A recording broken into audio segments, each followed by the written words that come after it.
Let me give you the State of Agriculture address. Let me call it that. We're going to call it State of Agriculture. So it's going to be State of SOA. Yeah, we're going to call it the State of Agriculture address. This is the reality. I just want to put it out there and call it out and call a spade for a spade. The mediums that report, document, write articles, write magazine stories on agriculture, firstly, you guys need to be called out and be called hypocrites, because I believe you guys are hypocrites. You're not doing the justice that we need you guys to do. The reality is, we love the sensational story. We love the story of one of my mentors, Ace Kavari, of Komboro Brahman, buying Busman and Busman going to go win international awards. We love those stories. Those are stories we want to tell. That's a feel-good story. And then a young person who's on his journey or is still trying to discover what he wants to do in life reads the story of Busman and how Busman won accolades in the world and he's the best bull or whatever. And then Houston Groenewald's bull does the same. We tell those stories and this guy reads it and now he's misinformed and he feels like, yo, shit. If Ace Kavari and Houston Groenewald can do it, I can do it too. So what's stopping me from taking this risk and jumping into this? I bet I can do it. My educational background, the finances and everything. We never tell the true story. The true story, and I always say the true story of agriculture is a horror story. It's the boogeyman.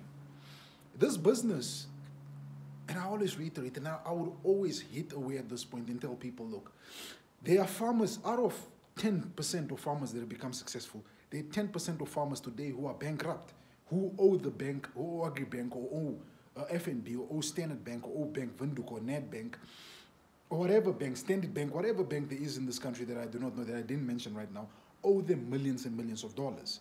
The saddest story that I said, a true reflection story of agriculture was in 2014 when the drought hit this country, when the drought hit most of SADC, most of Southern Africa, where a farmer in the Free State took a gun and shot himself and committed suicide. I had friends who made jokes about it. They laughed like, this dude killed himself and the rain came. I was like, guys, it's not funny. That's what farming looks like.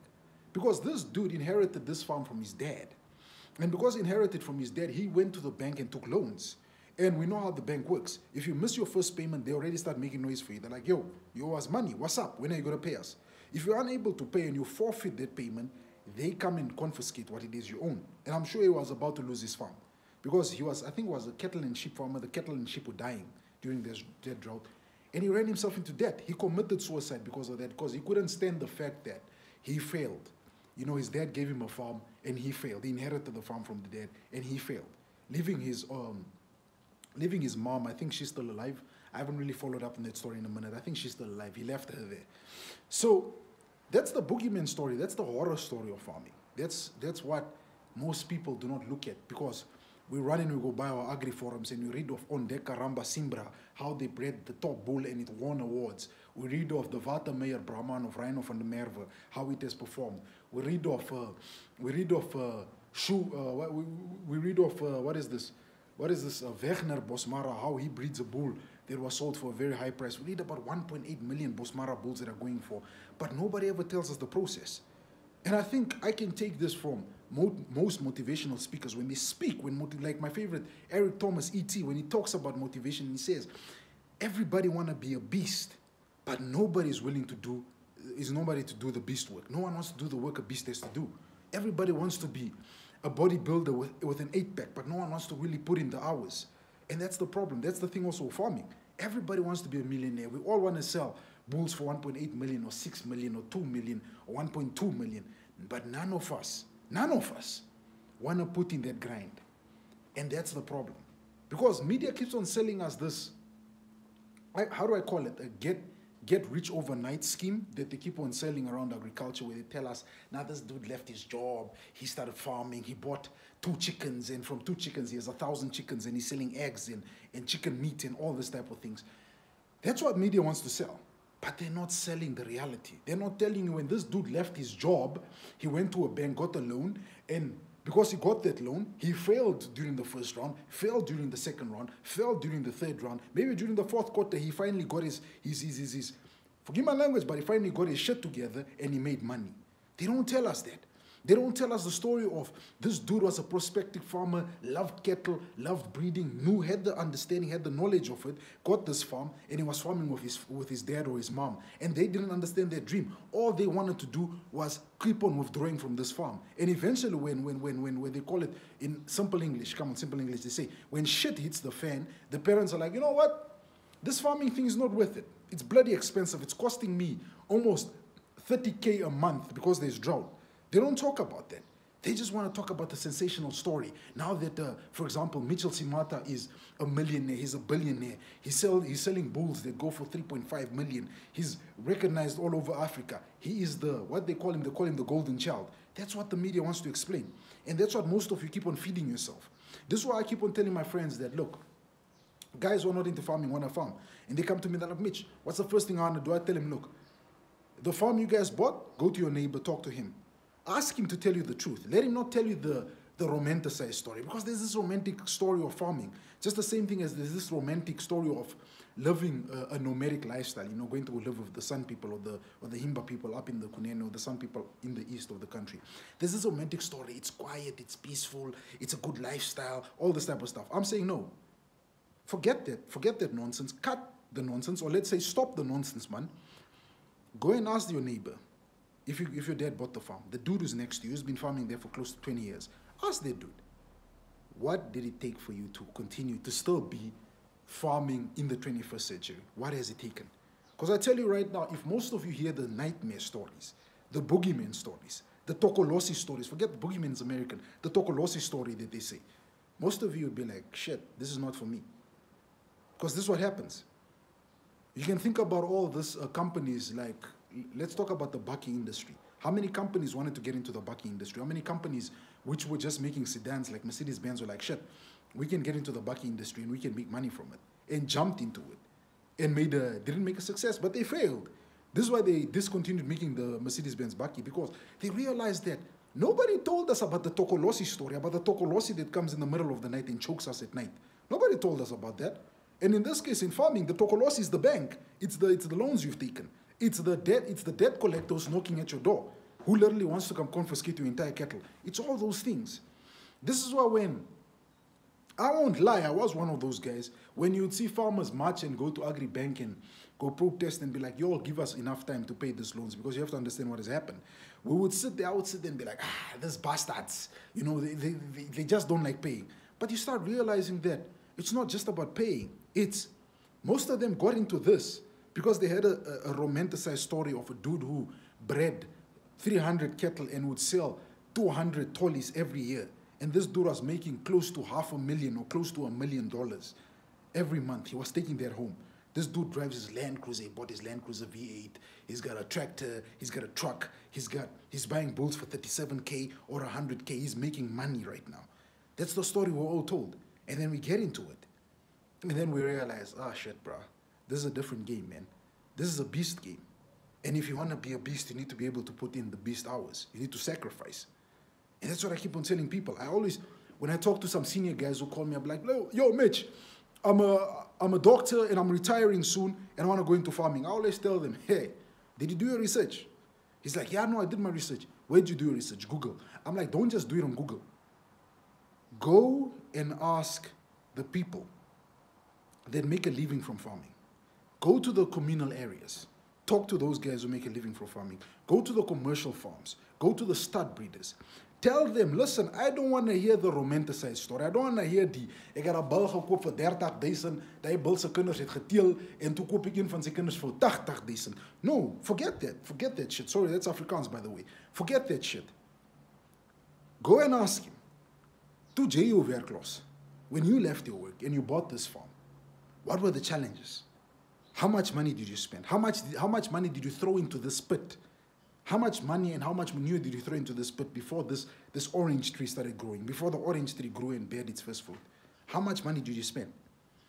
I think because a lot of us don't do that. This is why a lot of us keep on making noise about, we want land, we want agricultural land, I want a farm. But when we get it, we fail. Because we don't ask the truth. We don't ask the right questions. Like this movie that I like watching, I, Robot, where Will Smith got the hologram of a doctor that committed suicide. And every time he'd ask questions to that hologram would be like, you're not asking the right questions. We need to start asking the right questions in agriculture. We need to be our brother and our sister's keepers. We need to start telling people the truth. We need to tell the young guy who got a resettlement farm, who's living in Windhoek, who's chopping and living life, that, dude, you got to sell that Golf R. You got to sell your Golf GTI. You got to sell your Range Rover. You got to buy a Bakkie. You know, you got to downsize. You can't anymore be popping bottles every day at Chop Season, at Pharaoh's, and at Hilton Sky Bar, and at Stratos, at, what is this, Avani. You can't do that anymore. Now you got to downsize. The vacations to Mauritius and Dubai are done. That's gone, bruh. Because now you got to take that money and you got to invest it. You got to fix boreholes. You got to fix pipes. You got to buy brand new bulls. You got to buy medication. You got to pay workers. You got to, dude, you got to spend money to make money. And sometimes you spend 3, 4, 5 times more money than what you're going to make from whatever it is you're planning to do. You spend, let me say 200,000. You're only going to make maybe 80,000 back. That's just how it plays. It's a gambling, and I told my friends, like, it's a gambling situation. It's a situation of sometimes you throw the dice and you don't get a straight 7. You get a 1, you get a 2, you get a 3. That's just how it plays out. That's farming for you. Whatever type of farming you want to do. So don't believe this romanticized story of this guy retired, he plants carrots and he's harvesting almost 3 tons of carrots every year. It sometimes does happen. It happens that way. But not all the time, dude. Not all the time. Once in a while, someone is lucky. But most of the time, you're supposed to be harvesting 5 tons of carrots and you may be just making, you may be just making 1.5 tons of carrots. Or not even that much. You make lower than that. It happens. That's what agriculture is all about. It's a guessing game. And this is why I always tell people that if you want to get into this business, first thing is this. Use the egg basket policy. You don't put all your eggs in one basket for them all to be crushed or for them all to be stolen. I mean, for someone to come steal them, not stolen, sorry, for someone to come steal them. You put eggs, you put 2 eggs in one basket, you put 2 eggs in another basket, you do that. You spread around your capital investments. So at least on the end of the day that if your farming fails, if your farm fails, you at least have money coming in. Whether it's from a pension, whether it's from an investment, or whether it's from Bitcoin, whether it's an investment in an IT company that's growing right now, or it's an investment in a tourist resort, or you bought a lot somewhere, like diversify. I go to a lot of people's farms. I've traveled a lot of farms. I've traveled a lot of Namibian farms in the Omaheke. I've gone to these farms and a lot of them run, not just the commercial farms. I mean, they start breeding farms. They run a guest house. They run a weekend getaway. They run a biltong shop. They run a slaughterhouse. You know, something just to make sure that money keeps on coming into the pocket. Where we black people, we just believe, I'm going to resign as a teacher. I'm going to go do farming and I'm going to make money. You can, but it's going to take time before that money comes in. You need to have a plan. You get your plan A, which is farming. You need to have a plan B, C, D, and E, plus F, just for safety. This is why you'd find that a lot of our fellow farmers, white farmers most of the time, would run his farming business. He'd have a guest house, a hunting farm, or he'd have a transportation business, just to make sure that he's still making money every end of the month to be able to run the farm. Because farming is expensive, guys. It's expensive, particularly in this time that we live in. Drought is a reality, land is expensive, and very few. And the farms that are usually given up for sale are usually farms that have problems. Maybe grazing is not that good, or poisonous plant, or water is not that good. So it's an expensive exhibition you're taking on, hey? It's an expensive enterprise. It's not the easiest enterprise you take. So I always tell you this. If you want to get into farming, whatever form of farming, piggery, goat farming, cattle farming, sheep farming, chicken farming, horticulture, planting maize, planting grapes, planting fruits, whatever you want to do, make sure you carry out a proper investment. I mean, proper study, a proper investigation. Talk to your bank. Engage the fellow people that are in this business. Don't ask them the nice questions. Ask them the hard-hitting questions. Let them tell you about the Tokolosi story. Because that Tokolosi story is going to prepare you. When you already heard the Tokolosi story, you are prepared. Like, shit, I know this is going to happen in my first year. This is going to happen in my second year. You prepared. But when they come and they tell you the romanticized story, I planted 100 grapes and I make 3 billion from my grapes just from exporting. They're not telling you about the custom charges. They're not telling you about the grape diseases that happen. They're not telling you about the buyer of your grapes telling you, shit, I don't want to buy your grapes anymore. I got money, bro. I'm making money right now. So they don't tell you about this, and they need to tell you the truth. So when you go into this business, your eyes are open. When you go into this business, you know that fine, sometimes the business can also determine the type of woman you marry.